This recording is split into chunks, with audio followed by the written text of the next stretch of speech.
Hello, everybody. Today's project, we're going to be talking about lines and the different ways that you can do them, the different lines that exist. And the definition of a line is a point from A to B that doesn't intersect. So it doesn't have to be a straight line. There's all kind of different crazy lines that we can do. So right now we're going to explore some of those lines. We've already talked about contour lines, so maybe we'll do a quick contour. I'm going to drop in a contour line right here, and we're going to do a continuous line contour. We're not even going to do a modified contour. We're just going to look at it for the demonstration purposes. Normally, though, when I practice these, I would either do a blind contour or a modified contour or something of that nature. So this is just a really quick review. We've already done a couple of videos talking about contours and how great they are at making you become a better artist that sees what is actually out there instead of what you think is out there. So you're going to see things better for as they truly are instead of the way that you think that they are. Okay? So super quick little contour drawing. Alright, there we go. And that's going to take us to our next one, our gestural drawings, which are my favorite. Gestures are quick, expressive drawings. Let's see what I've got around here. This little horse will do. Look at this little guy. So I'm going to take a look at this horse. I'm going to sketch a quick, expressive drawing. This is one of the horses that we use in our role-playing games. Old guy hasn't been painted yet. That always seems to be one of the biggest hurdles in role-playing, is to paint or not to paint. That is the question. Whether 'tis nobler in the mind to suffer the slings and arrows of outrageous non-painted figures, or take arms, and by opposing to end them, to paint some more. You never knew Shakespeare was so into D&D, did you? Alright. So that's our quick, expressive, gestural drawing. I see that our student, Mr. Geoffrey Gwynn, has joined the class. Geoffrey, it's been a while. It's good to see you, sir. Now, the next kind of things we can do is textural lines, patterns, and or decorations. So I'm going to take this drawing we already started, and I'm going to put a shirt on our contour drawing, Mr. King. Alright. Now, we're going to drop vertical stripes coming down here, and that's going to be his pattern. Okay. We're going to go back up, and we're going to draw the little shadows in between his hair with our lines, and that's going to become the texture. Look at that. We're going to put that beard in.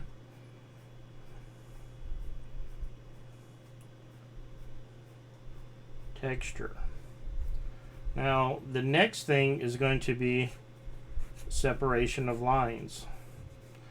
I'm going to go ahead and make this a little chibi cartoon. Little silly guy here.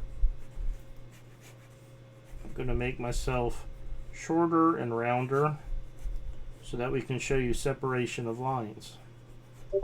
Okay. So now I've got a horse back here. We're going to gesture a little bit of the tail coming behind me. And I'm going to draw a horizon line. There we go. So now we've got a separation from the sky and the ground. We've got a separation from the horse and the Mr. King. Now you're going to have to forgive my composition. We're not creating a finished piece of art. We're just doing demonstrations today. We are definitely going to have lots of videos talking about composition later, though. Alright. Now, if we have super thin lines, Let's draw a lighthouse back here with super thin lines. Okay. The light's going to radiate out like this. You're going to notice this appears to be further in the background because of the light lines and also because I drew it smaller. It's also high on our picture plane, but light lines. Okay, lighthouse. Thick lines, on the other hand, if we were going to go in with some super thick lines, let's have some outside boy peeking in here. You'd be like, what's this? Are you drawing? Did I walk in while you're shooting a drawing video? Oh no. Oh no. Okay. So, homeboy with his thick lines, he's going to appear like he's super close up. He's also lower on the picture plane, which will pop him forward some. Okay? Cool beans. Now, our horizontal lines, they lend themselves to landscape, so we have these going on here. You know what? I'm going to actually put some water in back here.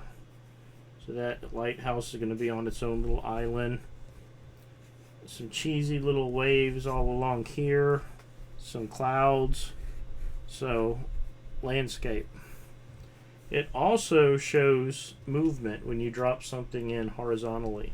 So I might put a rabbit down here, and the rabbit is running real fast. Okay, so his basic lines, he's a little freaked out, are going to be horizontal, they're going to be gestural, and we're going to have the motion going behind him horizontally. Okay, he'll drop a little shadow too. Matter of fact, let's drop a little shadow here. Not part of the lesson, just bothering me that we don't have it. Alright, vertical lines right here, they create a stopping point or a resting point. So if I don't want your eye to go off the page over here, plus to balance him out over here, I'm going to put, let's do a dog right here, shall we?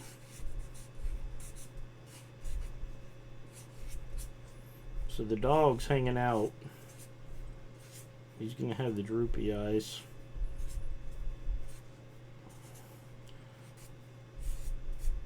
He may go after the rabbit later. We don't know. That is as of yet to be seen. So we've got a little dog we're going to plop in right here. We're going to have him vertical. And that's going to keep us from going off the page here. Okay? It also, vertical is used a lot for portraits, so we use the face. Now, combining horizontal and vertical lines creates the most structured of all the lines. So what could we find that's structured on the beach? Well, let's say this is where the pirates used to hang out. Okay, so here we are going to do this simple little one-point perspective treasure chest. Now, the vanishing points are going to end up here on the horizon line, which we will talk more about later on when we start talking perspective. Right now, we're just going to enjoy the picture. Okay, but later on, we'll talk perspective. We'll do 1 point, 2 point, 3 point. For bonus points and for fun, we might even try a 5 point. 5 point perspectives are the apotheosis of the perspective world. They are the alpha and the omega, the beginning and the end, and they're fun but challenging. Okay, our strong box literally looks strong because it has vertical and horizontal lines. All right, diagonal lines show excitement, kinetic energy, and dynamic compositions. So let's think about this. What can we do with a vertical line? Let's have Mr. King holding a vertical line string It's going up in the sky. And then let's do an also vertical line kite. And we're going to have a vertical line tail that's blowing in the wind. Now we went to Gulf Shores, what was it, about 2 years ago, 3 years ago, and we actually made, out of stuff we found on the beach, a kite that worked quite well, which was a lot of fun. Maybe a good project for everyone at home. Should we do that? Should we get together a big junk pile and make a kite out of it? We used fishing line in the end, so that was a lot of fun. Mr. Geffrey, you got a comment? You said perspective is so beautiful. Yes, indeed. Now our friend Geffrey here, our student Geffrey, is actually a master comic book artist, and one day we will probably have him as a guest on here to talk to y'all, which would be a lot of fun. Okay. Now, curved lines show movement in space. What do we mean by that?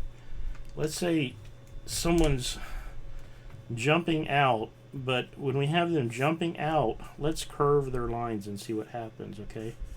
So they're like, ooh, look at me, my back's bending, my legs are bendy.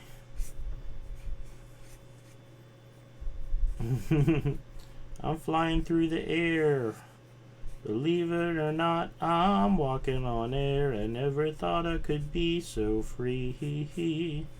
Flying away on a wing and a prayer. Who could it be? Believe it or not, it's just me. Let's put a pattern on him. Now he's a skinny guy, so he doesn't mind these horizontal lines. I like the vertical lines because they have a tendency to make you look thinner. So that's my go-to. And dark shirts. A little art trickery there. Okay. Curved line, bendy, exciting. Woo! Let's have a beach ball that's coming to them. Some kind of ball. We're gonna make it look like a basketball, which makes no sense. Turn it into a baseball. There we go. Now, the next thing we're going to talk about is organic versus inorganic lines. So an organic line would be like the people and the animal that we drew. An inorganic line would be like this treasure chest. Okay? It's very geometric. It's going to be more hard-edged. It's not alive. Okay? So that would be our very structured inorganic line as opposed to our organic lines. Alright, I'm going to drop in a little shading. Like I said, these are all demo pieces. We're not trying to make the best piece of art in the world. But that being said, are we going to use these for finished pieces? Absolutely. Absolutely. Now, you can also use lines for patterns to convey uniformity, disarray, or movement. So, what does that mean? Well, I'm going to show you real quick. We're going to make this rabbit is going to represent disarray. Okay? So, his lines for his hair are going to be all chaotic and a little bit crazy. I'm going to go ahead and zoom in on him. So, he's going to look like he's frantic, like something's trying to eat him. The rabbit was devoured. Hopefully not. Hopefully it gets away. Okay? So that is some chaotic lines for you, which we're going to talk about in a couple of more videos. We're actually going to show how lines convey emotion and do a whole bunch of fun characters. So that's going to happen.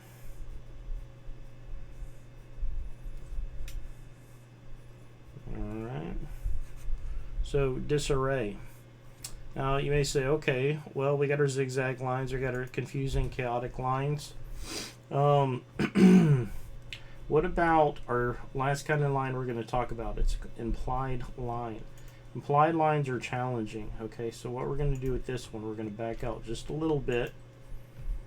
And even though we might not see where a line continues on, we still know it's there. So what I'm going to do, I'm going to put another cloud up here. this time I'm only going to shade the bottom of the cloud. Okay, I'm only doing it thick so that we can tell it's back there. Now when I do the top of the cloud, dig on this.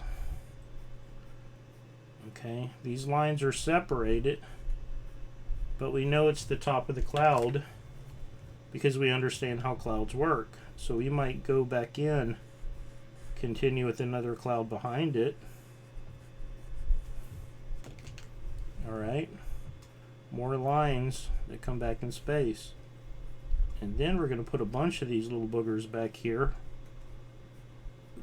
Okay, they're not connected, but they are showing us that there are clouds there. We know that the clouds are there, and we know that it's clouds because we've seen them. Okay, so that's our implied line. Our brain fills in the rest. To get a better understanding of these, what I would suggest doing, just do a little chaotic, fun little piece like this. You can share it with us on Discord. Also, I'll drop a link where you can email stuff to me. Be warned though, a lot of my stuff I share on Discord. So if you don't want it shared, you better put something in there. Say, oh, Mr. King, this is just for your eyes only. Okay? I want to thank you for hanging out with us. So we're going to be continuing with lines. We're going to do 20 lines with 20 different emotions next, and that's going to be a lot of fun. All right. Now, keep in mind, even though we may be all separated and far away and all over the world, we're still together. Okay? We're in this together. Y'all take care, and I'll see y'all soon.